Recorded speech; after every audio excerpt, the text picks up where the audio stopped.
बिस्मिल्लाहिर्रहमानिर्रहीम, अस्सलाम वालेकुम। मैं गौहर भट्ट सियासत के प्लेटफॉर्म से आपकी खिदमत में हाजिर हूँ। सबसे पहले दरख्वास्त है कि चैनल को सब्सक्राइब कर ले और बेल आइकन का बटन जरूर दबा दें ताकि आप तक मेरा वीलॉग बर वक्त पहुँच सके।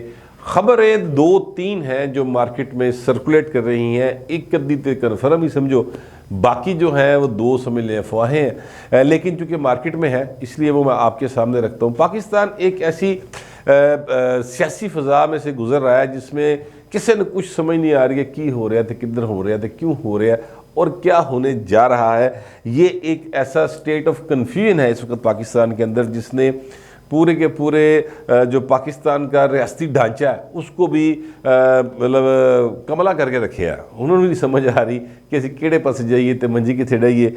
मिसाल के तौर पे आज शेर रशीद साहब जो हैं उन्होंने एक जो प्रेस टॉक की, उस टॉक के अंदर उनसे एक सवाल किया गया। सवाल ये किया गया कि जनाब क्या पाकिस्तान में एमरजेंसी लगाई जा रही है, ये बातें चल रही हैं। अच्छा, ये बड़ी एक अलार्मिंग सा सवाल था मेरे लिए, क्योंकि किसी जगह पे ऐसी कोई बात थी नहीं कि एमरजेंसी नाफज कर दी जाए पाकिस्तान के अंदर। थोड़ा सा मैंने इसको प्रॉब किया तो पता चला कि मेरिट होटल में 2-3 वफाकी वज़रा जो हैं, और मेरिट में भी और सरीना होटल में भी दो मुख्तलिफ जगहों के ऊपर 2-3 वफाकी वज़रा जो हैं अपने दोस्तों में बैठे ये बातें करते पाए गए एक दो रोज़ कबल। और फिर उसके बाद ये बात निकली इस्लामाबाद में, ज़ाहिर वो मीडिया टॉक कर रहे थे अपना शेर रशीद साहब, तो वहाँ पर किसी सहाफ़ी ने उनसे सवाल कर दिया। एमरजेंसी लगाने का मामला जो है वो बड़ा सीरियस मामला है। अगर ये कोई कहीं अंडर डिस्कशन है, मुझे उन वज़रा के नाम मालूम है, मुझे बताए गए हैं वो नाम, लेकिन मैं नाम इसीलिए नहीं ले रहा क्योंकि उन्होंने मेरे नाल हो जी को गल नहीं की थी। ठीक है, ये सिर्फ अफवाहों की हद तक मैं आपको बता रहा हूँ। लेकिन ये जो स्टेट ऑफ अफवाहें है ना, यानी ये जो स्टेट ऑफ कन्फ्यूजन है मुल्की सियासत के अंदर, ये बहुत ख़तरनाक चीज़ होती है। लेकिन एमरजेंसी अगर लगा दी गई, खुदा ना खास्ता अल्लाह ना करे कि भी ऐसा हो, तो फिर ये और भी ज़्यादा ख़तरनाक होगी। क्योंकि एमरजेंसी लगाना बहरहाल कॉन्स्टिट्यूशनल एक एक्ट होता है। पाकिस्तान का जो आइन है उसके आर्टिकल 232 के तहत सदर को ये इख्तियार हासिल है कि अगर जंग का ख़तरात हों, जंग हो रही हो या किसी जगह पर कुदरती आफत हो बहुत ज़्यादा, तो वहाँ पर वो फिर बुनियादी हकूक़ को मुअत्तल कर देते हैं और एमरजेंसी नाफज कर दी जाती है। ये इख्तियार जो है ये इंडिया में भी मौजूद है। पाकिस्तान के अंदर ये पहले एक इख्तियार इस्तेमाल किया जा चुका है। आपको याद होगा 3 नवंबर 2007 को जो एमरजेंसी नाफज की थी परवेज़ मुशर्रफ साहब ने, तो उसके नतीजे में परवेज़ मुशर्रफ ने भुगतिया। ठीक है, वो परवेज़ मुशर्रफ ने की भुगतिया, फिर जिनने उत्ते उस फैसले के ऊपर अमल करने की कोशिश की थी सुप्रीम कोर्ट के, वो नवाज शरीफ साहब थे, तो फिर नवाज शरीफ साहब ने उस तो बाद भुगतिया ही तिकर भुगत रहे ने। तो वो एमरजेंसी जो है ना वो फिर बड़ी एमरजेंसी च पै जाती है, पुट्ठी पै जाती है। यही हरकत इंदिरा गांधी जैसी पॉपुलर लीडर ने की थी 1975 के अंदर। और उनका जो आइन का आर्टिकल है वो 356 है जो सदर को इख्तियार देता है कि वो लगा दे। अब सदर के पास इख्तियार जो है ना सेरेमोनियल होता है, ये तो आना होता है ज़ाहिर है कि प्राइम मिनिस्टर की तरफ से। अच्छा, प्राइम मिनिस्टर समरी भेजता है और कबीना की मंजूरी के बाद लग जाती है। परवेज़ मुशर्रफ ने भी ऐसे किया था। शौकत अजीज़ साहब वज़ीर-ए-आज़म थे और उनकी कैबिनेट ने अप्रूवल दे के भेजा था और आगे उन्होंने सदर साहब ने उसको लगा दिया था, क्योंकि सदर आप परवेज़ मुशर्रफ सी, तो वो चीज़ जो है वो फिर गले पै गई। अदालतों के फैसले इस पर बड़े ख़तरनाक ऑलरेडी मौजूद हैं कि परवेज़ मुशर्रफ को वो भुगतना पड़ा था बाकायदा तौर पर। अगरचे सारा नहीं भुगतना पड़ा था, उसका एक हिस्से के नतीजे में परवेज़ मुशर्रफ साहब के ख़िलाफ़ आर्टिकल 6 की कार्रवाई जो है वो शुरू की गई थी। लेकिन बहरहाल ये सूरत हाल जो है वो बनी ज़रूर थी। अब मुझे नहीं समझ आया कि वो सहाफ़ी ने अफवाहों की बुनियाद पर ये सवाल क्यों कर दिया। क्या मीडिया जो है वो एक दफ़ा फिर, या मीडिया का एक सेक्शन एक दफ़ा फिर ऐसी चीज़ें मार्केट में सर्कुलेट करना चाहता है जिसके नतीजे में पाकिस्तान के अंदर मज़ीद कन्फ्यूजन पैदा हो। यानी एमरजेंसी की बात करना ही बड़ा एक सीरियस बात है असल में ना। मैं इस पर बिल्कुल वो नहीं करना चाहता था वीलॉग, लेकिन मैं सिर्फ ये इसकी सेंसिटिविटी को बताना चाहता हूँ कुछ दोस्तों को या आप जो व्यूअर्स हैं उनको कि यार ये एक बड़ा सीरियस मामला होता है। इसकी अगर कोई खुदा ना खास्ता ऐसी कोई सोच किसी जगह पर मौजूद भी है तो उसको कंडेम किया जाना चाहिए। शेर रशीद वज़ीर दाखिला हैं, उन्होंने उसको बाकायदा तौर पे रद्द कर दिया, तरदीद कर दी कि नहीं ऐसी कोई गल नहीं है, फजूल गल है, इस तरह करके उन्होंने जवाब दिया। यानी एक सख्त तरीके से उन्होंने इस चीज़ को रद्द कर दिया। लेकिन फिर भी बातें हैं कि वो रुकने का नाम ही नहीं ले रही, वो चलती ही चली जा रही हैं और ये बड़ी ख़तरनाक चीज़ होती है। क्योंकि कहा जो जा रहा है, जो बताया जा रहा है वही बताया जा रहा है उन वफाकी वज़रा का नाम लेके। मुझे नाम मालूम है, मुझे बताए गए हैं, मैं बार बार कह रहा हूँ, लेकिन मैं किसी का नाम नहीं ले रहा क्योंकि इससे तो मैं फिर उसका हिस्सा बन जाऊँगा ना, अफवाह फैलाने दे। तो मैं तो उस चीज़ को कंडेम करना चाहता हूँ, ख़त्म करना चाहता हूँ, इसलिए मैं किसी वज़ीर का नाम नहीं ले रहा, किसी साहब का भी नाम नहीं ले रहा। एक बात चूँकि शेख रशीद साहब ने की है, उसका यानी तरदीद की है, तो इसलिए उनका सिर्फ नाम लिया।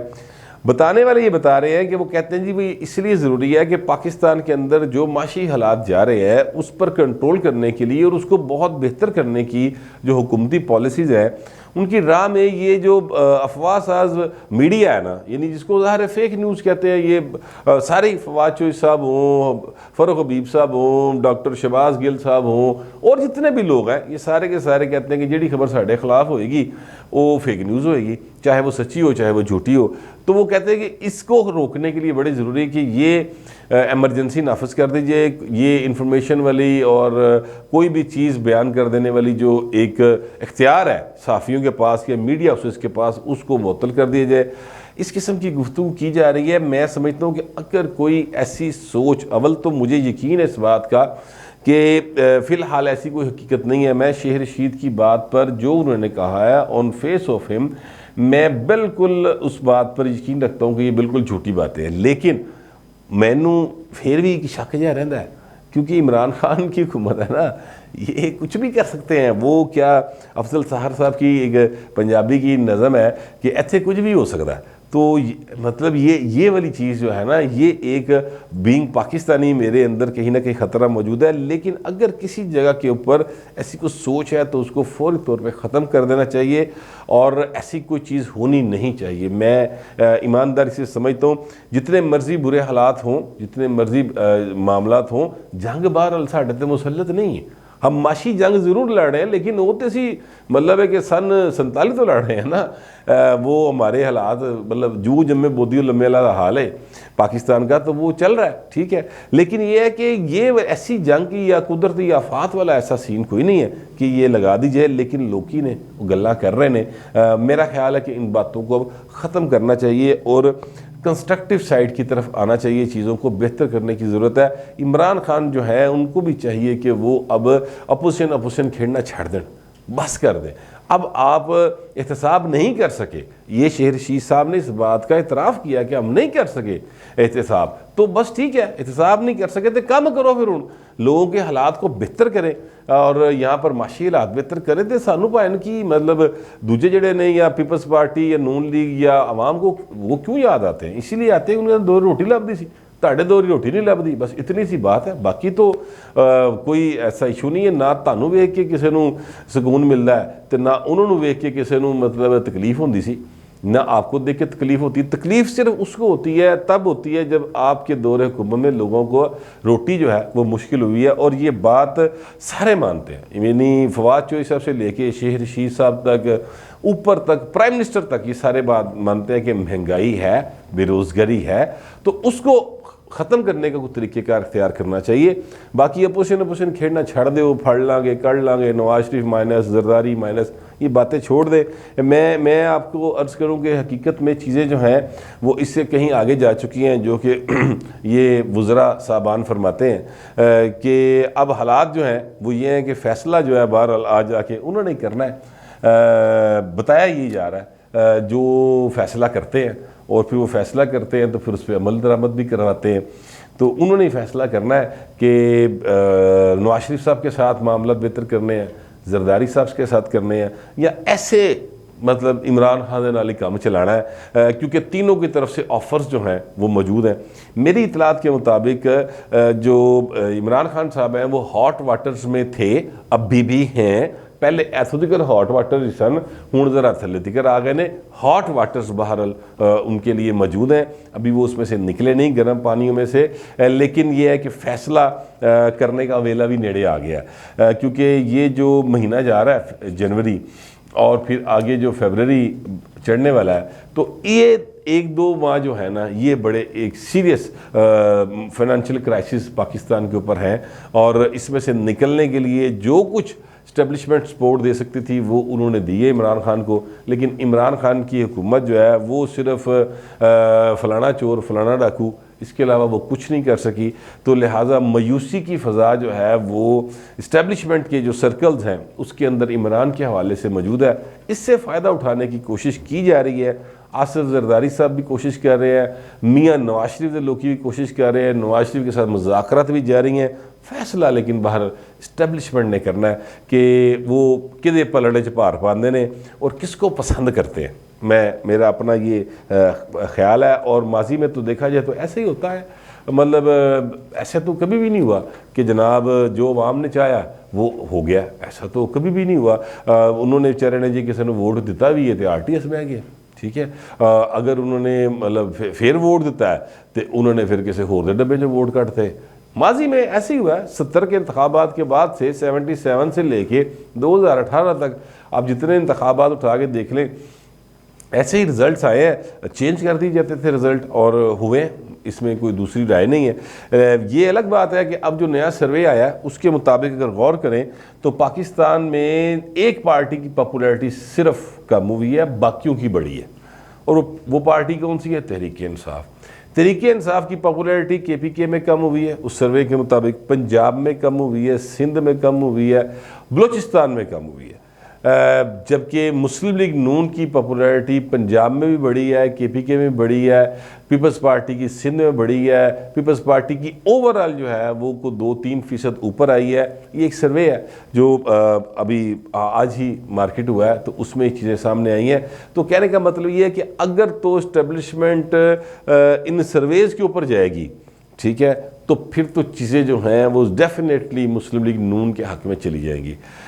लेकिन ऐसा होता नहीं, क्योंकि इस्टेब्लिशमेंट जो है वो चीज़ों को पब्लिक के पॉइंट ऑफ व्यू से नहीं देखती। वो देखती है कि मतलब हमें मुल्की सलामती और अमूर को चलाने के लिए जो चीज़ें दरकार हैं वो कौन लोग हैं जो प्रोवाइड कर सकते हैं। तो वो तो इमरान खान इस हवाले से फारग है।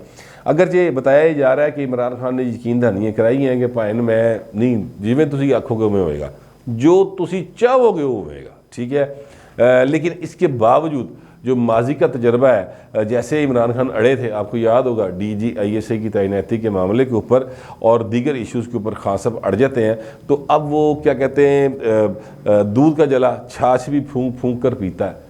वो वाले हालात जो है ना इस वक्त वो लग रहा है कि इस्टेब्लिशमेंट के हैं। पाकिस्तान के हालात बहरहाल सीरियस हैं और काफ़ी सीरियस है, और माशी तौर पे मैं बात कर रहा हूँ। और जब मैशत ठीक नहीं होती तो सियासत भी आपकी जो है ना वो डावाडोल हुई होती है। साड़ी पहले ही डावाडोल है, लेकिन मैशत ने मज़ीद ख़राब कर दिया हालात को, तो चीज़ें एक सीरियस रुख की तरफ चली गई हैं। अब आने वाला वक्त मुल्क को कहता है 24 घंटे अहम है, को कहता है 48 घंटे अहम है। मैं कहता हूँ कि यार ये जनवरी का महीना जो है ना ये बड़ा अहम है, इसमें कोई ना कोई चीज़ें फ़ाइनल रुख अख्तियार कर सकती हैं। लेकिन अगर इन सारी चीज़ों के अंदर ये अफवाहवादी फैक्ट्रियाँ चलदियाँ रहनियाँ तो हालात मज़ीद ख़राब हो जाएंगे। लिहाजा बेहतर ये है कि जो भी फैसला करना है फैसला साज कुव्वतों ने वो एक दफ़ा कर लो और फिर उत्ते मुकम्मल तौर पर चीज़ों नाल लैके टुरो, ताकि अफवाहां भी बंद होण और पाकिस्तान की मैशत जो है वो कोई सिमत इख्तियार कर सके, आम आदमी का भला हो सके, उनको रोटी लभ सके, उहदे ढिड दे विच भी कोई जिहड़े चूहे नस रहे हैं ना उन्होंने भी कोई सुकून आए, और जो है ना मतलब ख्वाब वो भी उनके को थोड़े से मिठे ख्वाब भी देहलन। रोज़ रात को सोण लग्या वो यही ख्वाब ना देखते रहणगे सवेरे बिजली का बिल आना तो कितों तारना है, या दवाई लेनी है तो कहाँ से लेनी है।